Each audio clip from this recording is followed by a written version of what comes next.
इधर क्या कर रहा है? चल निकल यहां से, आगे मत आना।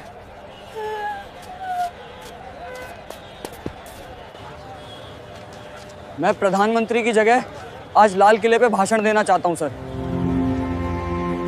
निकलो यहां से। तुम जैसे लोगों की यहां कोई जरूरत नहीं है। चलो बाहर निकलो। यह बात 26 जनवरी 2026 की है। पूरे देश में गणतंत्र दिवस की तैयारियां जोरों पर थीं। दिल्ली के लाल किले पर हर साल की तरह एक भव्य समारोह आयोजित होने वाला था, जिसमें प्रधानमंत्री, राष्ट्रपति और देश विदेश के मेहमान शामिल होंगे। इस बार एक खास कार्यक्रम रखा गया था।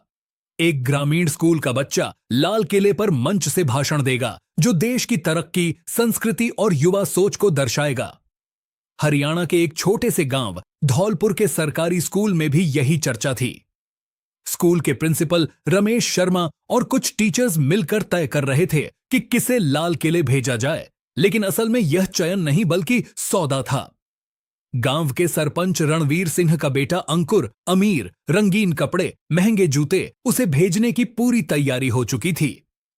सरपंच ने प्रिंसिपल और टीचर्स को खुश कर दिया था। पैसा, तोहफे और वादे। प्रिंसिपल ने कहा, अंकुर बहुत अच्छा लड़का है, उसकी हिंदी बहुत साफ है, कपड़े भी ढंग के हैं, हाँ स्टेज पे अच्छा दिखेगा।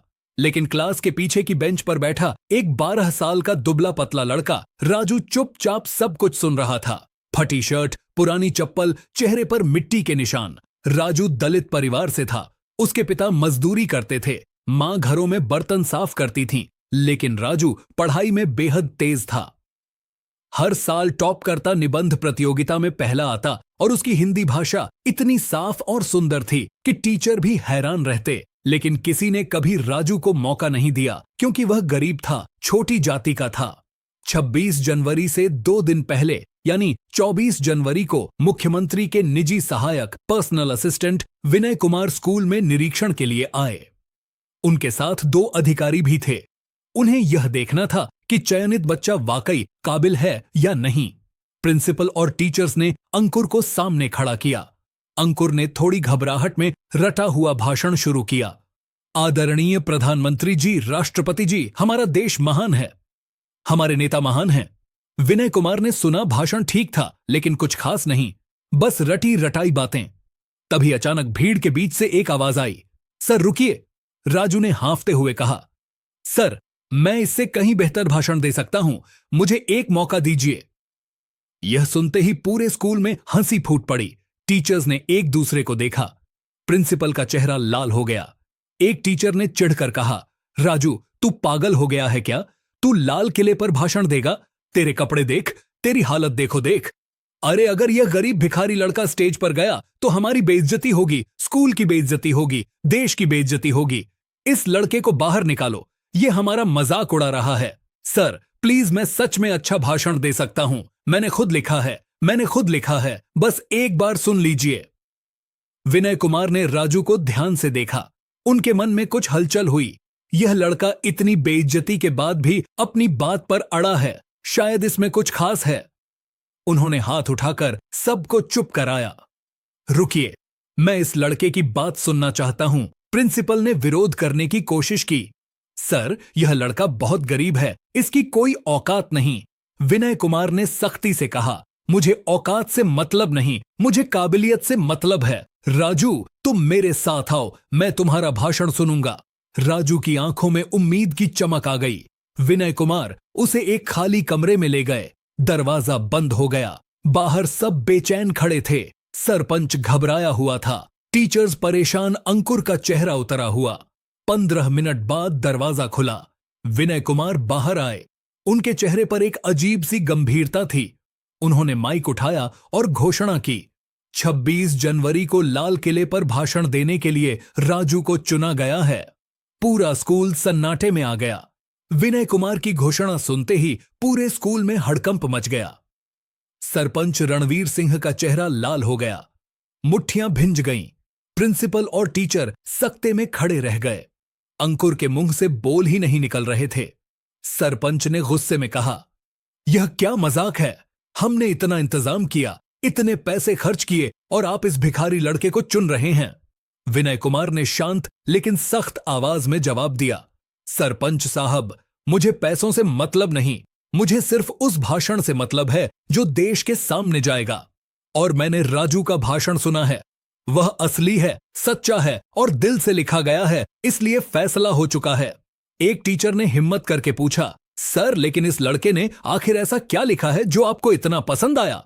विनय कुमार ने मुस्कुराते हुए कहा, वो आप 26 जनवरी को सुनेंगे, पूरा देश सुनेगा। अभी मैं सिर्फ इतना कह सकता हूं, यह भाषण सिर्फ तारीफों का नहीं है, यह भाषण सच का आईना है। सबके मन में सवाल उठ रहे थे, आखिर इस गरीब लड़के ने क्या लिख दिया? लेकिन किसी को जवाब नहीं मिला। सरपंच का षड्यंत्र और राजू की चिंता उस रात। सरपंच ने प्रिंसिपल और कुछ टीचर्स को अपने घर बुलाया।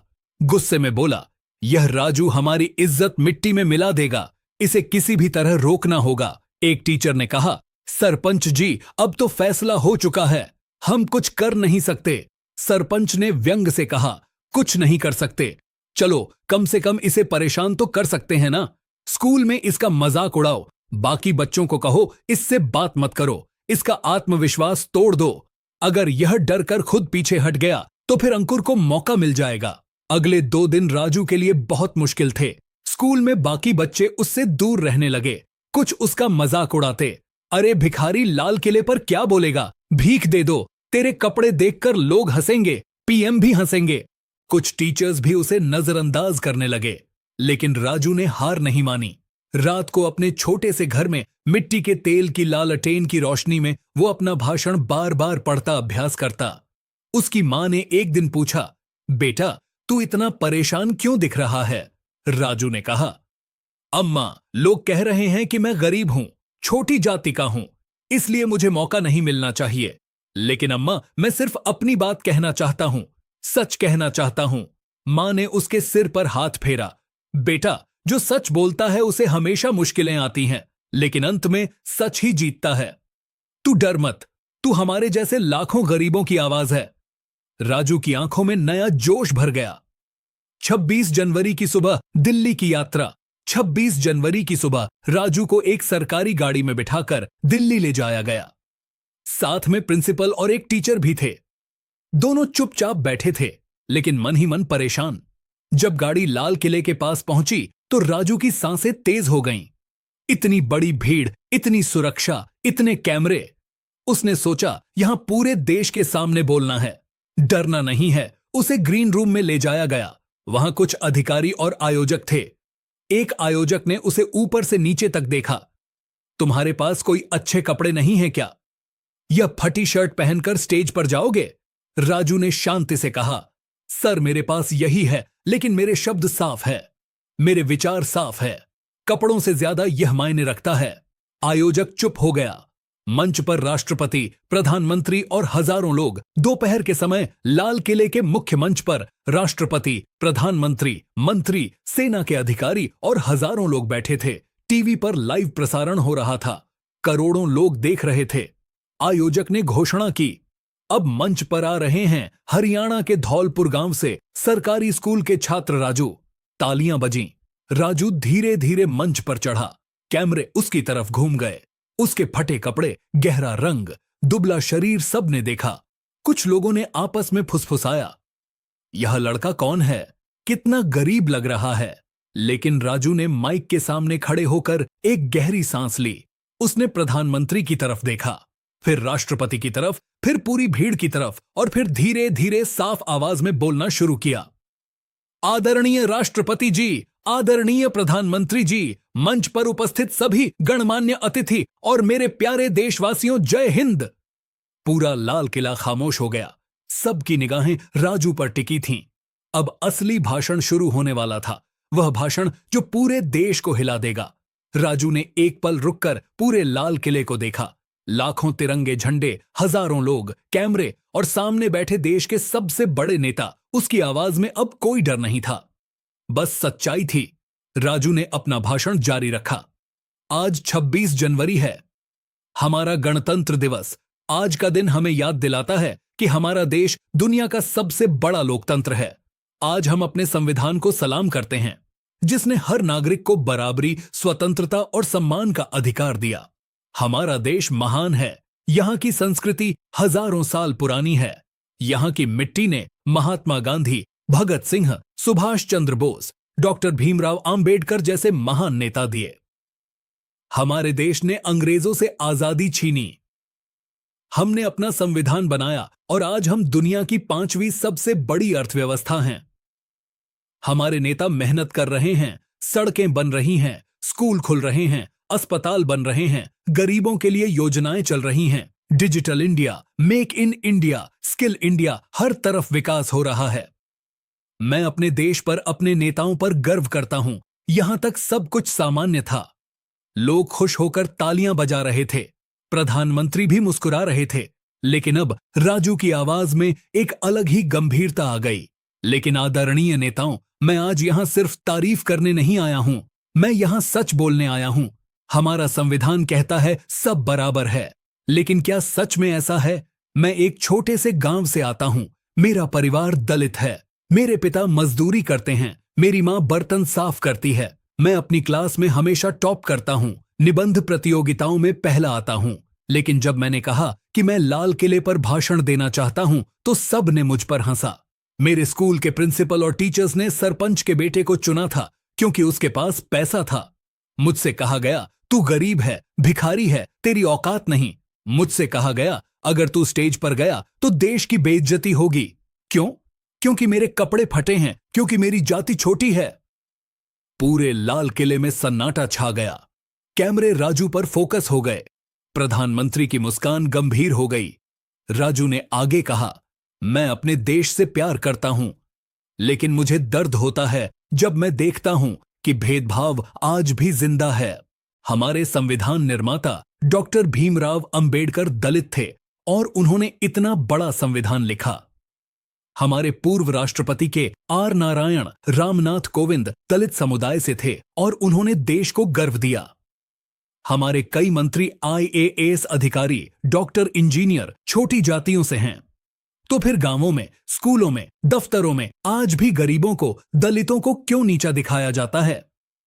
आज भी कई गांवों में दलित बच्चे अलग बैठकर खाना खाते हैं। आज भी नौकरियों में जाति देखी जाती है। आज भी अमीर के बच्चे को हर मौका मिलता है, गरीब के बच्चे को सिर्फ सपने मिलते हैं। हमारा देश तब महान बनेगा जब हर बच्चे को बराबर मौका मिले, चाहे वह किसी भी जाति का हो, किसी भी धर्म का हो, गरीब हो या अमीर। मैं आज यहां सिर्फ इसलिए खड़ा हूं क्योंकि एक ईमानदार अधिकारी ने मुझे मौका दिया।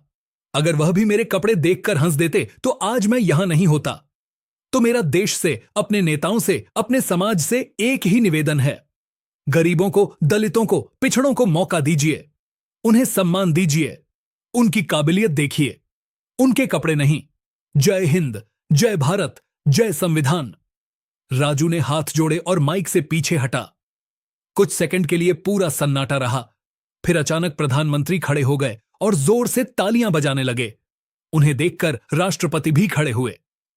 फिर मंत्री, फिर सेना के अधिकारी, फिर पूरी भीड़, सब खड़े होकर तालियां बजाने लगे। करोड़ों टीवी देखने वाले लोगों की आंखों में आंसू थे। प्रधानमंत्री मंच पर आए, राजू के कंधे पर हाथ रखा। बेटा, तुमने आज वह कहा जो कहना जरूरी था। तुमने सच का आईना दिखाया।